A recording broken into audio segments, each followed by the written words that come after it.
Hello students, this is your accounts class. We have done journal chapter little bit. So this is a part 3 of journal chapter. Today we will discuss some more types of journal entries, how that journal entry will be passed in the journal. You can note down these things. One is compound journal entry. What is compound journal entry? We will discuss one by one and take example of every journal entry. Compound journal entry is that entry in which more than one account will be debit और credit.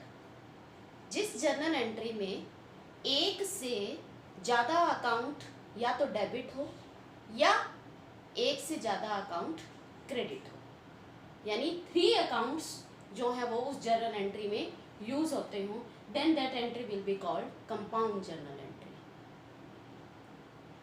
For example, जैसे 31 मार्च को mostly expense की payment 31 मार्च को होती है.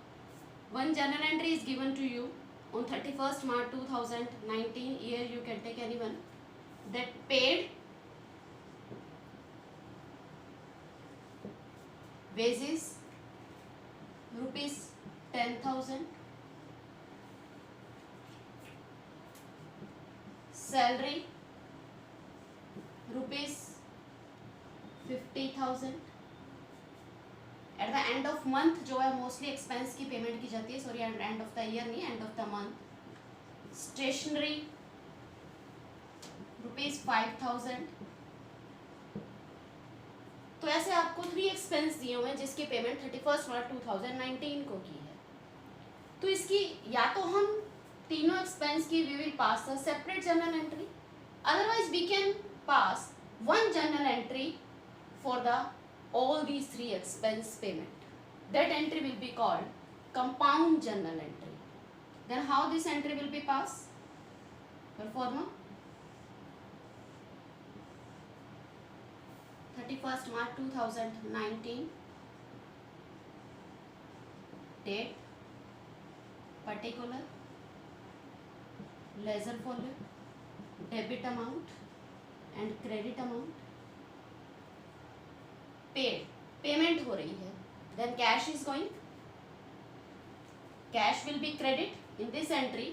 Cash will be credit because cash is going. All these 3 are expense and all the expense will be debit according to the rule of nominal account. Then how we will debit all these 3 accounts? Wages account debit, debit के column में amount wages की. Salary account debit, in front of salary we will write the amount of salary. Stationery account debit 5,000. In this time we will write all these 3 account debit. Total cash payment, how much we are paying? 60 and 5. 65,000 cash we are paying to cash account. In credit column 65,000 we will write total amount of payment. In narration we will write paid salary, wages and stationery. Then put line in particular column only. So this is called compound journal entry. Okay? Yes student. Now next type of journal entry is related to trade discount and cash discount. In previous lecture part 2 I have told about the meaning of trade discount and cash discount. Trade discount is allowed to the customer to increase the sale. It is allowed to all the customer and it is not recorded in the books. इसकी books में कोई account open नहीं किया जाता. Only it will be deducted from the bill. cash discount is allowed to only that customer who will pay cash on time. It is not allowed to all the customer. The purpose of cash discount is to take the prompt payment from the जल्दी payment अगर हम customer से लेना चाहते हैं, then businessmen allow a cash discount to their customers. Sometime trade discount is there, sometime cash discount is there, and sometime both discount are there. Trade discount and cash discount are both are allowed to the customer, or we can receive from our supplier at the time of purchase. देखो दोनों time हो सकते हैं discount, at the time of sale also and at the time of purchase also. Okay, then I have written 3 example. First is sold goods to Gopal of list price rupees 60,000 at 10% trade discount. How we will pass this entry? Sold goods to Gopal. Name is given. It means it is a credit sale. Okay. So 2 accounts are affecting in this account. One is sales account and second is Gopal account. It's credit sale. So we will open the account of Gopal. Then which entry? Firstly you will write the account. Then amount I will tell that which amount will come here. Sales account always credit. Date whatever is given in the question. I have taken only example. Sales account will be credit and Gopal is receiving the goods. Gopal को हम goods बेच रहे हैं, Gopal receive कर रहा है goods को. Then debit the receiver. Then which entry will be passed? Gopal debit to sales account. हमने 60,000 की गुड्स सेल की हैं 10% ट्रेड डिस्काउंट पे. लिस्ट प्राइस का मतलब क्या है कि उसकी जो ओरिजिनल वैल्यू है वो कितनी है? 60,000 है. हम उसे 10% ट्रेड डिस्काउंट दे रहे हैं, तो 60,000 का 10%, 60,000 का 10%, you know how to calculate the percentage? 6,000. Okay, वैसे भी 10% है तो डायरेक्टली 10 कट हो जाती है. तो 60,000 का 10% हाउ मच? 6,000 की हम उसे डिस्काउंट दे रहे हैं, तो 60,000 के लिस्ट प्राइस के गुड्स हम उसे सेल कर रहे हैं on ₹54,000. Okay, then 6,000 trade discount is there. We will not mention any account of trade discount. Only we will pass a journal entry by deducting the trade discount from list price. That will come 54,000. Then entry will be passed. Gopal debit to sales account. Amount will be 54,000 only. For goods sold to Gopal on 10% TD, trade discount. You can write short form. Okay. Now put line. Now see the second journal entry. Sold goods to Gopal of list price ₹60,000 at 10% cash discount. अब यहाँ पे cash discount है. हम गोपाल को goods sale कर रहे हैं 60,000 की 10% ट्रेड डिस्काउंट पे, सॉरी कैश डिस्काउंट पे. अब देखो पहले तो आपको ये कंफर्म करना है इट्स अ क्रेडिट सेल और कैश सेल. अब यहाँ से अंडरस्टूड है कि अगर हम गोपाल को कैश डिस्काउंट दे रहे हैं it means it's a cash cell, not a credit sale. Cash discount तभी दी जाती है जब कोई कस्टमर हमें कैश पेमेंट करता है. तो हमने गोपाल को गुड्स सेल की हैं 60,000 की ऑन कैश, 10% उसको हमने कैश डिस्काउंट दी है. तो firstly we will write the entry. Sale is there, then sale account will be credit and cash is coming. It's cash sale, then cash is coming. Then when cash is coming, cash account will be debit. Cash account debit. See, 60,000 goods are there. We are allowing 6,000 cash discount. Then how much amount we will receive? 54,000. Cash how much will come? 54,000 and 6,000 is CD. Cash discount. It will be recorded in the books. इसका account open होगा. Trade discount it will be only deducted from the amount. No separate account will be open for the trade discount. but cash discount will be recorded in the books by opening the account. Cash discount हमेशा cash के साथ ही आती है, ये याद रखना है. Cash account debit, discount हम अपने कस्टमर को डिस्काउंट अलाउ कर रहे हैं, हमारा एक्सपेंस है, हमें लॉस हो रहा है, then all the expense will be debit. Then discount allow account debit, compound entry also. हमेशा डिस्काउंट कभी भी अकेली नहीं आती है, ये कैश के साथ ही आती है, क्योंकि कैश आएगा तो डिस्काउंट देंगे, कैश नहीं आएगा तो हम डिस्काउंट नहीं देंगे. अगर कैश डेबिट है तो discount allow will be debit. अगर मान लो हम किसी को कैश पेमेंट कर रहे हैं, then cash account will be credit, तब हमें डिस्काउंट रिसीव होगी, then discount receive will be also credit with cash. Understand? Then cash account debit, discount allow account debit to sales account will be credit. Gopal का account open नहीं होगा, because क्यों नहीं open होगा? Because it is a cash sale. Customer का account उसी entry में open होता है when we will sale the goods to customer on credit. Okay, then cash account debit, discount allow account debit to sales account. Then how much cash is coming? 54,000.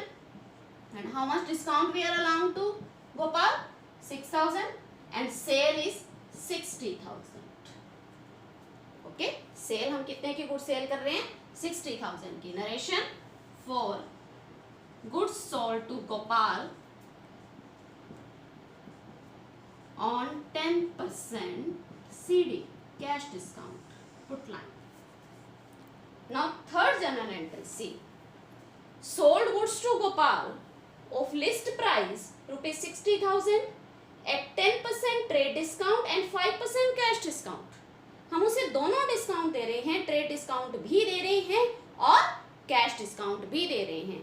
When they both discount are allowed to the customer, see, understand it properly बेटा.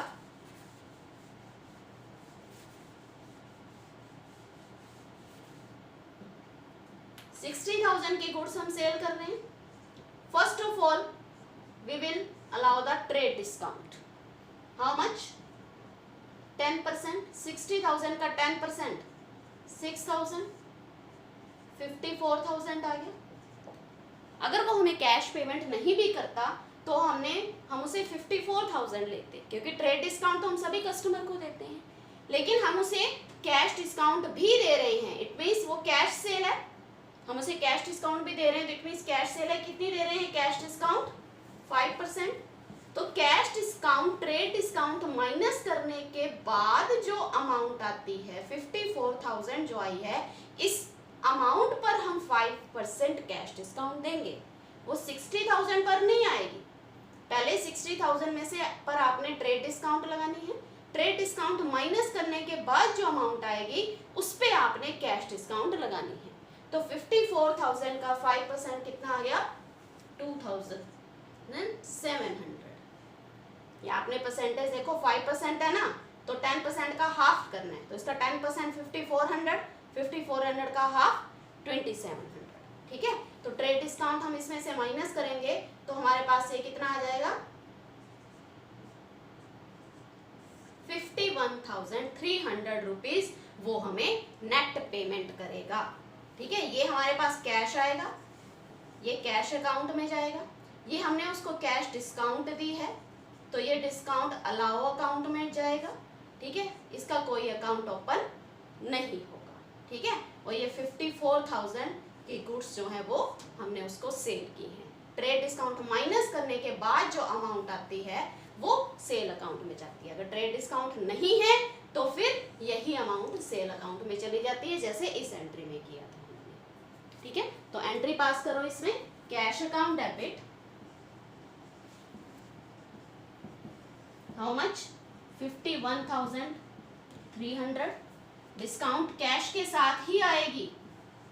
Discount allow account debit 2,700 to sales account 54,000.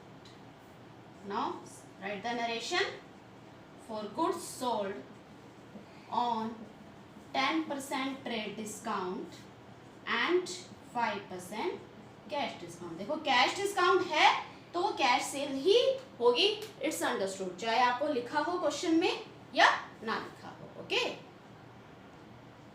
Yes student, this is the 7th example in your book. I think all of you have book. 3 journal entries are there in question. Trade discount and cash discount both are there. Sold goods to Kailash of list price rupees 1 lakh at 15% trade discount. हमने कैलाश को 1 lakh list price की goods sale किए हैं 15% trade discount पे। Trade discount is there, then no account will be open for the discount, only sale entry will be pass, name is given, it means it is a credit sale. First of all you have to decide it's a credit transaction or cash transaction. तो name दिया हुआ है, it means it's a credit transaction, और trade discount है, cash discount भी नहीं है। sale is there and sale account always credit, एक तो sale account open हो जाएगा इसमें और एक कैलाश का अकाउंट ओपन हो जाएगा। Sale account will be credit and Kailash is receiving the goods, Kailash account will be debit. Then first entry will be pass Kailash debit to sales account. How much amount will come? 1 lakh की list price की goods हैं, we are selling on the goods on 15% trade discount, तो 1 लाख का 15% 15,000 आ गया, तो 1 लाख में से हम उसे 15,000 की ट्रेड डिस्काउंट दे देंगे, लेस कर देंगे, but this trade discount will not be recorded in the books by opening the discount account. तो 1 लाख में से 15,000 माइनस करके 85,000 हमने कैलाश से लेने हैं, then this entry will be pass by 85,000। Okay, write the narration for goods sold on trade discount. Now second entry, Kailash return goods of list price of rupees 4,000. Kailash ने 4,000 की गुड्स हमें रिटर्न कर दी, तो जितने में खरीदी थी उतने में ही रिटर्न करेगा। ठीक है, अगर हमने उसको गुड्स सेल करते टाइम 15% ट्रेड डिस्काउंट दी थी तो रिटर्न करते टाइम भी वो 4,000 पे 15% ट्रेड डिस्काउंट लगाएगा, तो कितनी होगी 4,000 का 5%, how much it will come 600। तो 4,000 की गुड्स उसने हमसे 4,000 में से 600 अगर हम माइनस कर दें तो उसने 3,400 रुपीज पर हमसे खरीदी थी, तो उतने में ही हमें वो रिटर्न करेगा, sales return, it's a sales return, वो हमें रिटर्न कर रहा है sales return. And what is the rule of sales return, debit और credit, sale is credit then sales return is debit, sales return account debit of how much amount 3,402। उसने हमें cash नहीं दिया तो हम भी उसे कैश वापस नहीं करेंगे, उसके अकाउंट में से बस पहले डेबिट था, अब उसके अकाउंट में से हम कम कर देंगे 3,400। तो अगर डेबिट को कम करना है तो उसे हम क्या करते हैं, क्रेडिट कर देते हैं to Kailash. Understand this entry. वैसे भी रिटर्न की एंट्री हमेशा क्रेडिट पर होती है, कभी भी कैश पेमेंट नहीं होती है, whether it is a purchase return और a sales return. Okay, sales return account debit to Kailash, Kailash के अकाउंट में से हम 3,400 लेस कर देंगे क्योंकि उसने हमें इतने की गुड्स जो हैं वो रिटर्न कर दी है। Okay, write the narration for goods return of list price ₹4,000. Now see the third entry. Receive from Kailash due amount. जितनी अमाउंट अब ड्यू है कैलाश से, ड्यू अमाउंट मतलब जितने पैसे हमने कैलाश से लेने हैं वो हमने कैलाश से रिसीव हुए under a cash discount of 5%। उसने हमें जो कैश पेमेंट की तो इसलिए हमने उसको 5% कैश डिस्काउंट दी। अब कितनी पेमेंट की ये हमें नहीं दिया, और you have to calculate this amount कि वो हमें कितनी पेमेंट कर रहा है। तो आपको पहले ये फाइंड आउट करना होगा कि उससे हमने टोटल कितनी पेमेंट लेनी थी। देखो हमने उसको 85,000 की गुड्स सेल की, उसने हमें 3,400 की रिटर्न कर दी। तो इसमें से हम ये माइनस करेंगे तो हमें हमारे पास ये आ जाएगा कि हमने उससे कितनी पेमेंट लेनी है। हमने उससे 81,600 रुपीज लेने हैं, ठीक है। लेकिन हम उसे 5% कैश डिस्काउंट और दे रहे हैं क्योंकि वो हमें कैश पेमेंट कर रहा है। मे बी वो जल्दी कर रहा हो या फिर उसे कोई लालच दिया हो कि आप हमें अगर पेमेंट कर दोगे तो हम आपको 5% कैश डिस्काउंट और दे देंगे। तो हमने उससे 81,600 रुपीज लेने थे, इस पर हमें वो 5% और कम कर देंगे हम उसे। तो how much it will come 5%?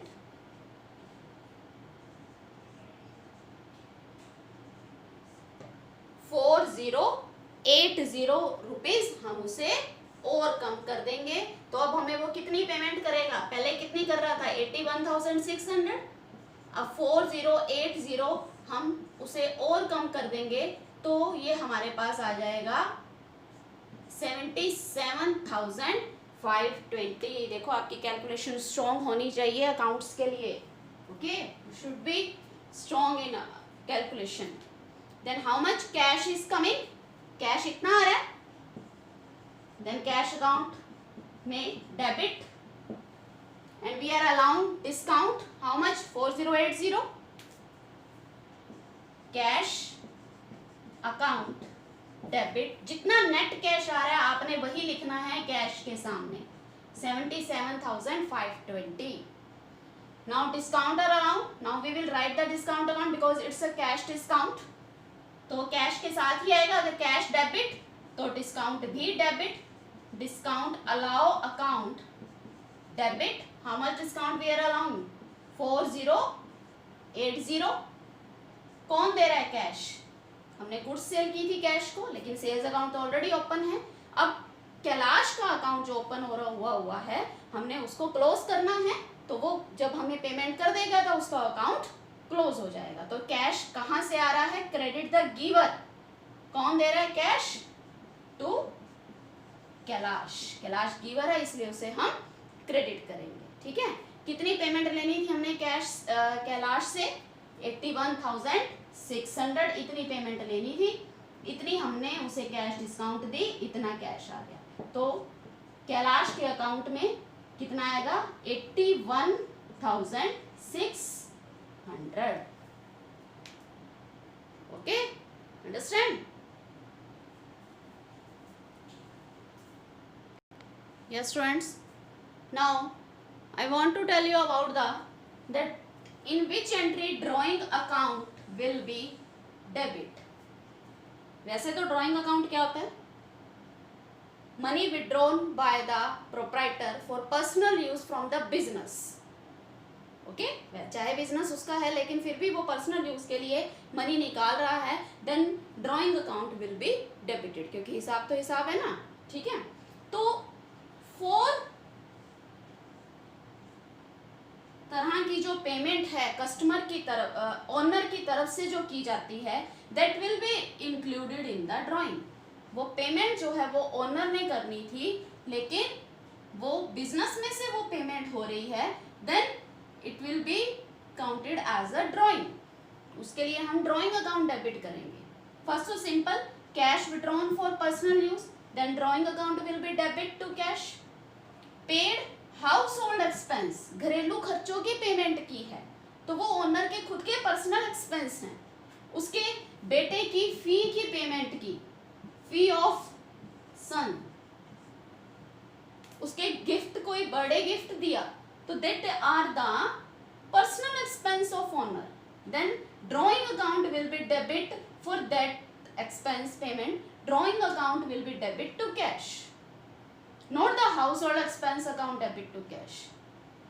Third is paid income tax. अब ऑन बिजनेस में जो इनकम होती है वो ओनर लेके जा रहा है, तो इनकम टैक्स उसका पर्सनल एक्सपेंस है, वो पे करेगा, बिजनेस पे नहीं करेगा। तो अगर इनकम टैक्स की पेमेंट बिजनेस में से हो रही है, then it's also treated as a drawing. Then not we will write the income tax account debit to cash, we will write the drawing account debit to cash. हाँ, अगर simple tax है, कोई business के हम tax की payment कर रहे हैं, देन जीएसटी हो गया, जैसे तो उस टैक्स की अगर हम पेमेंट कर रहे हैं then that GST account debit to cash. Next is paid life insurance premium. अब बिजनेस की तो कोई लाइफ नहीं होती ना. देखो इंश्योरेंस 2 टाइप्स का होता है, एक लाइफ इंश्योरेंस होता है, एक जनरल इंश्योरेंस होता है. जनरल इंश्योरेंस अगर हम बिजनेस में बिल्डिंग का, कोई एसेट्स का, कोई मशीनरी का हम इंश्योरेंस करवा रहे हैं तो हम करवा सकते हैं, तो वो बिजनेस का एक्सपेंस है. अगर सिंपल लिखा हुआ है कि paid insurance premium then it's expense of business, then we will write insurance premium account debit to cash. But if it is written that paid life insurance premium, it's not the expense of business, it is the personal expense of the owner, then for this not life insurance premium we will write that drawing account debit to cash account. Okay, now these 4 things will be included in the drawing account. Okay, now your homework is that you have to complete 1 to 12 example and practical questions on your fair notebook. I will take your doubt on that prescribed day. Maybe it will be on Monday. On that day I will take that all the doubts of your between whichever question we have completed till Monday. Okay, good day, have a nice day.